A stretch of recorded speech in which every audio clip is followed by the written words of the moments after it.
پورے میں جو کچھ اسرائیل نے کیا ہے وہ یہ ہے کہ مقامی آبادی کو ان کے گھروں سے بے دخل کرنا، ان کی آبادیوں پہ قبضہ کرنا، ان کی اکثریت کو اقلیت میں بدلنے کی کوشش کرنا، دنیا بھر سے زائنسٹ موومنٹ سے تعلق رکھنے والے لوگوں کو، یہودیوں کو لا کر بسانا اور قبضہ کرتے چلے جانا۔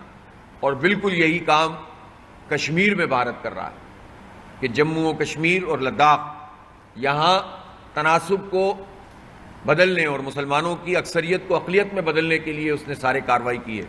اور پہلگام کا واقعہ جو فالس فلیگ آپریشن ہے، اس کو بنیاد بنا کر بھارت نے کشمیر میں لوگوں کے گھروں کو تباہ کرنا شروع کر دیا ہے، اور وہی ظلم کی ایک طویل داستان مزید طویل تر ہوتی چلی جا رہی ہے۔ لہذا بھارت اور اسرائیل کوئی جدا جدا لوگ نہیں ہیں، مائنڈ سیٹ بھی ایک ہی ہے۔ وہ یہودیوں اور صہیونیوں کی بالادستی چاہتے ہیں، یہ ہندوتوا کا خواب دیکھ رہے ہیں۔ وہ گریٹر اسرائیل کی بات کرتا ہے، یہ اکھنڈ بھارت کی بات کرتا ہے۔ وہ وہاں پر قصاب بنا ہوا ہے نیتن یاہو، اور یہ گجرات کا قصاب اب پورے ہندوستان میں اور کشمیر میں اور جموں میں یہ اپنی کاروائیاں کر کے لوگوں کا قتل عام کر رہا ہے۔ اس کا مطلب یہ ہے کہ مائنڈ سیٹ بھی ایک ہے، ایکٹ بھی ایک ہے، عمل بھی ایک ہے ان کا، اور انسانیت دشمن ہے یہ، اور متعصب لوگ ہیں یہ، اور اس طرح یہ انسانیت کی تذلیل کر رہے ہیں۔ لہٰذا اگر کوئی یہ سمجھ رہا ہے کہ اسرائیل اور بھارت کا معاملہ الگ الگ دیکھا جائے تو الگ الگ نہیں ہے، وہ ایک ہے۔ اور اس میں جو اہم بات ہے وہ یہ کہ ان دونوں کی سرپرستی عملاً امریکہ کر رہا ہے۔ جزوی اختلاف تو امریکہ کا کسی کے ساتھ بھی ہو سکتا ہے، لیکن بحیثیت مجموعی ہم دیکھتے ہیں کہ امریکہ پوری طرح سے بھارت کی سرپرستی کرتا ہے، اور اس کے خلاف اتنے بڑے ایویڈنس ہونے کے باوجود کوئی کارروائی نہیں کی جاتی۔ کچھ اور نہیں تو خود جو سکھوں کو ٹارگٹ کر کے بھارت نے امریکہ میں اور کینیڈا میں قتل کیا ہے، اس پر کوئی کارروائی امریکہ کو کرنی چاہیے تھی، لیکن سوائے زبانی جمع خرچ کے کوئی چیز سامنے نہیں آئی ہے۔ تو ہم تو یہ دیکھتے ہیں کہ جب بھی کسی بھارتی صدر کا یا نائب صدر کا یا کسی اہم آدمی کا دورہ ہوتا ہے تو بھارت اسی طرح کے فالس فلیگ آپریشن کرتا ہے۔ آپ بل کلنٹن کے دورے کے موقع پر انہوں نے یہ قتل عام کیا، سکھوں کو قتل کیا۔ خود بل کلنٹن نے جو پریفیس لکھا ہے البرائٹ کی کتاب پر، اس میں یہ بات لکھی کہ اگر ہمارا دورہ نہ ہوتا تو شاید یہ جو 35 اور 38 سکھ تھے ان کی جان بچ جاتی۔ اس کا کیا مطلب ہے؟ اور آپ کو پتہ ہونا چاہیے کہ بھارت نے انفلوئنس کر کے اپنی لابی کے ذریعے سے جو اس کا نیا ایڈیشن آیا اس میں سے یہ جملے نکلوا دیے۔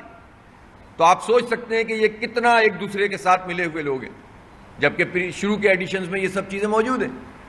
اور اسی طرح سے الفاران نامی جو تنظیم 1995 میں اچانک سے وجود میں آئی اور اچانک سے ختم ہو گئی اور سیاحوں کا اغوا کیا گیا، یہ سارا وہ کام تھا جو بھارت نے خود سے کیا تھا، اور اس پر ایک میڈیا کیمپین بنائی تھی۔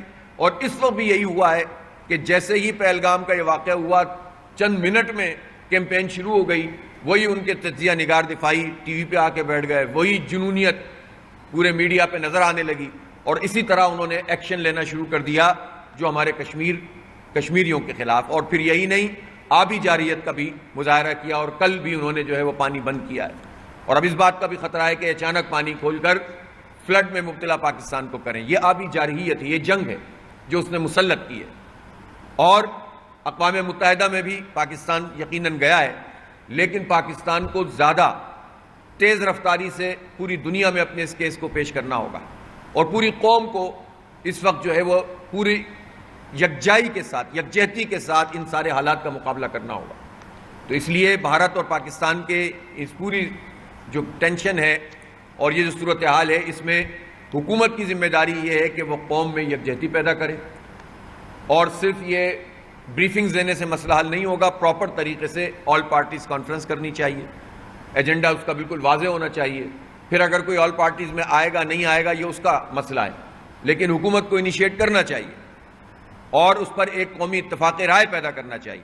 اور اس اہم موقع پر کہ جب کہ ہمیں اپنے دشمن کے مقابلے میں متحد ہو کر کام کرنے کی ضرورت ہے، تو جہاں جہاں پر ایشوز موجود ہیں ان ایشوز کو ریزالو کرنا ہوگا۔ مثلا بلوچستان میں لاپتہ افراد کے اس مسئلے کو اگر اس وقت ایڈریس کر لیا جائے اور کمیشن بن کر ریپڈلی ان سارے لوگوں کو کہ جو لاپتہ ہیں ان کی تفصیلات طے ہوں اور ان کو ریلیز کرنے کا عمل شروع ہو جائے، اور اگر کوئی مجرم ہے تو عدالت میں آئے۔ لاپتہ کرنے کا اختیار تو کسی کو بھی نہیں ہے، پاکستان کے آئین سے کے بالادستی ہونی چاہیے، آئین سے ماورا تو کوئی کام نہیں ہونا چاہیے۔ جب ہم دوسروں سے توقع رکھتے ہیں، سویلین سے توقع رکھتے ہیں کہ وہ آئین کی پابندی کریں گے، تو حکومت اور اداروں سے تو بدرجہ اولیٰ توقع ہوتی ہے۔ اسی طرح سے خیبر پختونخوا میں امن کے حوالے سے زیادہ مؤثر اقدامات ہونے چاہیے۔ یہ جو پانی کے ایشوز ہیں، الحمدللہ یہ کینال والا مسئلہ ڈیفر ہو گیا ہے، جس کے نتیجے میں یہ جو ایک افراتفری تھی وہ کسی حد تک کم ہوئی ہے، لیکن یہ وقت ہے کہ ایک مرتبہ پھر پانی کے مسئلے پر ایک کنسنسس پیدا کیا جائے، ڈیمز پر کنسنسس پیدا کیا جائے۔ اگر ایک یا دو ڈیمز متنازع ہیں تو باقی ڈیمز پہ تو نہیں کوئی تنازع۔ اس ساری سچویشن میں انڈیا کیوں ہمارے خلاف اتنا چڑھ کر آتا ہے کہ ہم نے ڈیمز نہیں بنائے ہوئے؟ اس کے نتیجے میں سستی انرجی سے بھی ہم محروم، اور پانی کی بالکل صحیح طریقے سے جو ہے وہ استعمال سے بھی محروم۔ ہر دو صورتوں میں کم پانی ہو تو مصیبت، اور زیادہ پانی آ جائے تو ہمارے پاس کوئی انتظام نہیں ہے اس کو ٹھہرانے کا، اور وہ فلڈ میں مبتلا ہو جاتے ہیں۔ تو یہ وہ چیزیں ہیں جس پر اس میدان میں بھی کام کرنے کی ضرورت ہے۔ میں اس موقع پہ یہ کہنا چاہتا ہوں کہ بجٹ بھی اس دوران میں بن رہا ہے، اور ابھی ہم نے دیکھا ہے کہ حکومت نے وزراء کی تنخواہ میں صدارتی آرڈیننس کے ذریعے سے اضافہ کر دیا ہے بے تحاشا، جبکہ آپ تنخواہ دار لوگوں پر بوجھ ڈالے چلے جا رہے ہیں۔ میں مطالبہ کرتا ہوں اس وقت کہ اس بجٹ میں تنخواہ دار لوگوں کو ریلیف ملنا چاہیے، سارا پیسہ ہی وہی دے رہے ہیں، اور کم از کم 1,20,000 والی جو تنخواہ ہے اس کو ٹیکس سے ایگزم کرنا چاہیے۔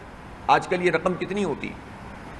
کم از کم 1,20,000 والی تنخواہ کو ٹیکس سے ایگزم کرنا چاہیے، انکم ٹیکس سے۔ اور پھر جو ٹیرف انہوں نے ظالمانہ بنایا ہوا ہے، اس کے نتیجے میں جو پروفیشنل لوگ ہیں ان کی حوصلہ شک نہیں ہوتی۔ اگر وہ اچھی تنخواہ لے رہے ہیں تو اس کی وجہ یہ ہے کہ وہ ایک پروفیشنل لوگ ہیں۔ اگر آپ ان سے کسی سے 30%، کسی سے 40% اس کی تنخواہ کاٹ لیں گے تو وہ پھر اس کے بعد کیسے سرو کرے گا؟ پھر لوگ باہر کی طرف بھاگتے ہیں، تو برین ڈرین ہوتا ہے۔ تو یہ فیسیلیٹیٹ کرنا حکومت کی ذمہ داری ہے۔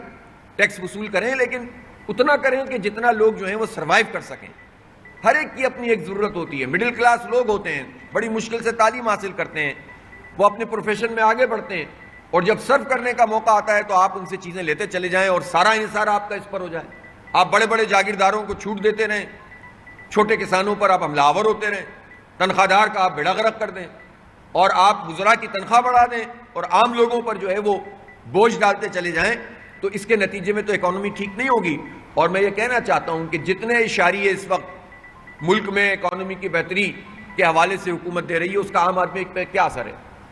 پیٹرول کی قیمت جب آپ بڑھا کے رکھیں گے، آپ جب تنخواہ دار لوگوں کا ٹیکس کم نہیں کریں گے، آپ جب کسان کو اس کی قیمت نہیں دیں گے، پاکستان ایک زرعی ملک ہے، 60% سے زیادہ لوگ زراعت سے وابستہ ہیں، بڑے پیمانے پر چھوٹے کسان اور کاشتکار ہیں، بڑے جاگیردار تو 3-4% ہیں بمشکل، اور بہت بڑے جاگیردار تو 1%, 2% ہیں، ان پہ تو آپ ٹیکس لگاتے نہیں ہیں۔ وہ تو اس ساری سچویشن سے بھی فائدہ اٹھا لیتے ہیں، اس لیے کہ وہی شوگر مافیا ہیں، وہی آٹا مافیا ہیں، وہی سب کچھ امپورٹ کرتے ہیں، چینی وہی ایکسپورٹ کرتے ہیں، وہی جب گندم موجود ہو تو باہر سے امپورٹ کر لیتے ہیں، کوئی پوچھتا بھی نہیں ہے، وہی جب مشکل پیدا ہو تو اس سے فائدہ اٹھاتے ہیں۔ لیکن عام کسان کہاں جائے جو بمشکل 2,200 روپے میں اپنی گندم کو فروخت کر رہا ہے اور اس کی لاگت اس سے زیادہ آئی ہے؟ پھر آپ کہتے ہیں کہ ہم اسے قرضہ دے رہے ہیں۔ بھائی آپ قرضہ کیوں دے رہے ہیں؟ آپ اس کو سہولت کیوں نہیں دے رہے؟ آپ دوائیں اور ڈی اے پی اور جو باقی جو زراعت سے متعلق چیزیں اس کو سستا کیوں نہیں کر رہے؟ یوریا کو سستا کیوں نہیں کر رہے؟ آپ یہ سب چیزیں مہنگی دیں گے اور پھر کسان کا یہ برا حال ہوگا، اور ریٹ فکس نہیں کریں گے۔ یہ تو نیشنل فوڈ سیکیورٹی کا معاملہ ہے کہ آپ کو ریٹ 4,000 روپے کم از کم طے کرنا چاہیے، اور اس کے مطابق کسان کو فیسیلیٹیٹ کریں تاکہ یہ کرائسس نہ پیدا ہو۔ لیکن یہ سارے کام نہیں ہو رہے۔ کپاس کی فصل بالکل تیار ہے، پانی کا بحران اپنی جگہ موجود ہے، کہتے ہیں 21% پانی کم ہوگا، لیکن وہ کپاس کے جو ہماری کیش کراپ تھی اس کو آہستہ آہستہ انہوں نے کم کرتے کرتے اس سطح پہ لے آئے ہیں کہ اب یہ ہم جو ہیں وہ اس میں بہت محدود ہوتے چلے گئے، ہماری گانٹھیں کم ہوتی چلی گئی ہیں۔ تو جس کو ہمیں ایکسپورٹ کرنا تھا اور ہم یون جو ہے وہ امپورٹ کرتے ہیں، ہمیں تو خود ویلیو ایڈیشن کرنی چاہیے تھی۔ ویلیو ایڈیشن کرتے تو کپاس بھی ہماری ہوتی، دھاگا بھی ہمارا ہوتا، کپڑا بھی ہمارا ہوتا، ایکسپورٹ بھی ہماری ہوتی، انڈسٹری بھی گرو کرتی، لیکن نہ یوٹیلیٹیز کو، بجلی اور گیس کو سستا کرتے ہیں اور نہ کسان کی حوصلہ افزائی کرتے ہیں کہ وہ ان جو ہے وہ اجناس ہیں ان کے لیے کوئی کام کریں، اور یہ جو اس وقت فصل آ رہی ہے اس کے لیے کوئی پروموشن کریں. تو یہ وہ صورتحال ہے جس میں جب یہ رہے گی تو آپ جتنا بھی اسٹاک ایکسچینج کا حوالہ دے دیں اور جتنا بھی تقابل کر دیں آپ ڈیفیسٹ میں ہی رہیں گے اور لوگوں کے حالات نہیں بدلیں گے. ویسے بھی کوئی ایسا طوفان نہیں کھڑا ہو گیا، امپورٹ ایکسپورٹ کا ڈیفیسٹ کوئی اتنا کم نہیں ہوا ہے. اس سے ہی پتہ چلتا ہے کہ ہم اس وقت کہاں کھڑے ہوئے ہیں. تو جو معیشت کے میدان میں اقدامات کرنے کی ضرورت ہے وہ یہ ہے کہ مزدور کو فیسیلیٹیٹ کریں، کسان کو فیسیلیٹیٹ کریں، کاشتکار کے لیے کچھ کریں، آپ انڈسٹری کو گرو کرنے کے لیے یوٹیلیٹی سستا کریں. اور ہم یہ سمجھتے ہیں کہ جو 7.41 بجلی سستی کی گئی ہے یہ بہت محدود کمی ہے، اس میں مزید کمی ہونی چاہیے اور بہت بڑی کمی ہونی چاہیے. لاگت کے مطابق بجلی اگر ہو جائے، ایوریج لاگت کے مطابق، تو بہت بڑا مسئلہ پاکستان کا حل ہو جائے گا. اور اس میں تیز رفتاری سے، ابھی آپ نے کہا کہ 27-28 آئی پی پی سے ہماری بات ہوئی، ابھی تو 100 آئی پی پیز باقی ہیں، کریں ان سے نیگوشیٹ. حکومت کے پاس تو تمام چیزیں موجود ہوتی ہیں، تو خود ہی یہ تمام چیزیں بہتر ہوں گی. جب قوم کو ریلیف ملے گا تو قوم زیادہ اعتماد کے ساتھ اپنے دشمنوں کا مقابلہ کر سکے گی. تو جو ہم کر سکتے ہیں تو وہ تو ہمیں کرنا چاہیے. تو اس لیے ہم یہ سمجھتے ہیں کہ پاک بھارت معاملہ جو ہے اس میں پاکستان کو مزید فعال کردار ادا کرنا چاہیے، آل پارٹیز کانفرنس کرنی چاہیے، اقوام متحدہ میں معذرت خانہ کوئی رویہ اختیار نہیں کرنا چاہیے، امن کی ضرور بات کیجیے اور یہ بھی ضرور بات کیجیے کہ تحقیقات ہوں، لیکن جھکنا نہیں چاہیے. اور یہ خبریں آتی ہیں کہ امریکہ سے التجائیں کی جاتی ہیں، کسی التجا کی ضرورت نہیں ہے. ہمارا کیس مضبوط ہے اور ہماری جیو اسٹریٹجک پوزیشن ایسی ہے کہ ہم پورے اعتماد سے بات کر سکتے ہیں. اور الحمدللہ یہ ہمیں اپنی افواج پر بھی اور اپنی پوری قوم پر بھی اعتماد ہے کہ مشکل وقت میں ہم دشمن کو جواب دے سکتے ہیں. ہم اپنی ٹیکنالوجی جو کچھ بھی اویلیبل ہے اس پر بھی ہم سمجھتے ہیں کہ الحمدللہ کوئی گئے گزرے لوگ نہیں ہیں. بھارت والے خائف ہیں کہ ان کے پاس اتنی ٹیکنالوجی کیسے ہے. تو سب کچھ موجود ہونے کے بعد اگر معذرت خانہ رویہ ہوگا یا التجائیں کریں گے ہم اگر امریکہ سے، تو اس سے ہمیں کچھ بھی نہیں ملے گا. یہ بات سمجھ لینی چاہیے کہ امریکہ پاکستان کا دشمن ہے، مسلمانوں کا دشمن ہے، انسانیت کا دشمن ہے. وقتی طور پر اگر وہ کسی کو سپورٹ کرتا ہے تو وہ قوموں کو نہیں، افراد کو سپورٹ کرتا ہے. اور اگر حکمران یہ سمجھتے ہیں کہ امریکہ کی سپورٹ سے ان کی حکومت کو دوام ملے گا تو وہ ان کو دوام ملے گا، پاکستان کو دوام نہیں ملے گا. اور اسی لیے دوڑ لگی ہوئی ہے پاکستان میں. اور لوگ سامنے نہیں آتے، بات نہیں کرتے، امریکہ کی مذمت نہیں کرتے.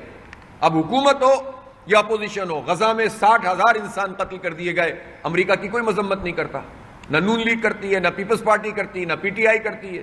سب امیدیں لگا کر بیٹھے ہوئے ہیں. بلاول بھی چکر لگا رہے ہیں کسی طرح ٹرمپ کی آشیرواد مل جائے. اور پھر اس وقت تو حد ہو گئی ہے. حکومت اس وقت پاکستان مسلم لیگ کی ہے، نون کی، اور نون لیگ کے صدر ہیں نواز شریف. تو نواز شریف کا بھارت کے خلاف کوئی بیان دیکھا کسی نے؟ مطلب جس کی حکومت ہے اس پارٹی کا سربراہ بھارت کے خلاف بات ہی نہیں کر رہا، جو آبی جارحیت کر رہا ہے، جو دہشت گردی کر رہا ہے، جو فالس فلیگ آپریشن کر رہا ہے، جو پاکستان کے خلاف پروپیگنڈا کر رہا ہے، اور وہ بات ہی نہیں کر رہے. تو کیوں نہیں کر رہے آپ بات؟ کیا ایجنڈا ہے آپ کا؟ تو اس لیے ہم ان تمام لیڈر سے کہنا چاہتے ہیں کہ سب کو ایک پیج پہ آنا چاہیے، تو سامنے آنا چاہیے. علاج ضرور کروائیے آپ، لیکن بیان تو جاری کر سکتے ہیں. اور یہ بیان سب کو سامنے آ کر دینا چاہیے کہ بھارتی دہشت گردی کیا ہے اور مودی کی دہشت گردی کیا ہے. وہ خود مسلمانوں کے ساتھ جو سلوک کر رہا ہے وہاں پر، خود وہاں پر جو انہوں نے بنگلہ دیش میں جو کچھ حرکتیں کرتا رہا انڈیا، خود وہ جو دلتوں کے ساتھ، مسیحیوں کے ساتھ، سکھوں کے ساتھ جو سلوک بھارت کر رہا ہے، اور ایک ہندوتوا کے پورے فلسفے کے ساتھ وہ لوگوں کو کرش کر رہے ہیں، تو اس کی مذمت ہونی چاہیے نا. اور ہم یہ دیکھ رہے ہیں کہ ان کی ریاستوں میں تو آزادی کی تحریکیں موجود ہیں. دنیا کے سامنے لانا چاہیے کہ یہ لوگ کیوں ان کے خلاف کھڑے ہوئے ہیں. اور ہمیں بنگلہ دیش سے اپنے تعلقات کو مضبوط کرنا چاہیے، فوجی معاہدہ کرنا چاہیے. اس کے نتیجے میں ہم اعتماد سے دونوں ملک آگے بڑھ سکتے ہیں. تو اس لیے اس ساری سچویشن میں ہمارے پاس کرنے کے بہت سے کام ہیں. صرف زبانی جمع خرچ سے یا محدود ایکٹیویٹیز سے مسئلہ حل نہیں ہوگا. میں ایک مرتبہ پھر غزہ کی صورتحال پہ یہ بات کرنا چاہتا ہوں کہ جو کچھ اسرائیل کر رہا ہے، ابھی اس نے فریڈم فلوٹیلا پہ اٹیک کیا ہے. یعنی آپ اندازہ کر سکتے ہیں کہ وہ جو خوراک لے کر جانے والا لوگ ہیں ان کو جو تیونس سے چلے ہیں تو مالٹا کے قریب انہوں نے اس کو اٹیک کیا ہے. تو وہ دہشت گردی کی ہر حد کو پار کر گیا اسرائیل, اور اس کے خلاف سب کو منظم ہو کر کام کرنا پڑے گا.